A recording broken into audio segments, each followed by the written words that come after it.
என்ன பண்ற ஆபீஸ்ல நீ?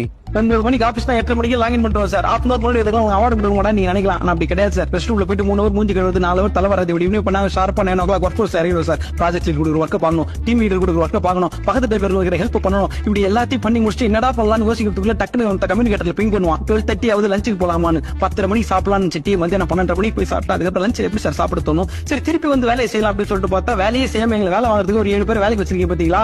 2000 கேள்வி கேட்பான் பக்கத்துல உட்காந்து. அது சும்மா கேட்காம மெயில் போட்டு டாக்குமெண்ட் பண்ணி கேட்கிற கேள்விகளா பதில் சொல்லி கொஞ்சம் டிஸ்ட்ராக்ட் ஆகி டிவைட் ஆகி பர்சனல் லைஃப்ல போயிட்டு வரலாம் சொல்லிட்டு அந்த போன் எடுத்து நோட்டி பார்க்கலான்னு பார்த்தா இஎம்ஐ கட்டலையா, வாடகை கட்டலையா, எப்போ இதை க்ளோஸ் பண்ண போறீங்க, கிரெடிட் கார்டு பேலன்ஸ் இருக்குது, அட்வான்ஸ் டாக்ஸ் எப்போ கட்ட போறீங்கன்னு கேக்குறீங்க. இன்னும் கொடி கூட சம்பளம் கொடுத்துருக்கீங்க, நான் போய் அட்வான்ஸ் டாக்ஸ் கட்டுறதுக்கு. சரி வேணாம்ப்பா நம்ம திருப்பி ஒர்க் ஃபோர்ஸ்க்கு வந்துருவோம், இதே கொஞ்சம் பரவாயில்ல இருக்குன்னு சொல்லிட்டு டிராவல் பண்ணி 7 மணிக்கு மேல பசங்களை போய் பார்த்து டிவி கடையில் அந்த ஸ்டாப் பேசிக்கிட்டு சந்தோஷமா டைம் ஸ்பெண்ட் பண்ணலாம் நினைக்கும் போது வேதத்துல கிளம்புற நேரத்துல வந்து கேக்குறான் பாருங்க மெயில் போட்டு ஒரு கேள்வி. This is urgent client issue, can you please close this? எப்படி க்ளோஸ் பண்ண முடியும் லேப்டாப்ப? அதே மாதிரி க்ளோஸ் பண்ணிட்டு போனா கால் அடிக்கிறீங்க.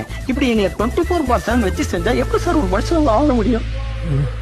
இது எல்லாத்தையும் தாண்டி மறந்து போயிட்டு நிம்மதியா கொஞ்ச நேரம் தூங்கலான்னு பார்த்தா கண்ணம் என்ன கூட லேப்டாப் தான் சார் வரும்.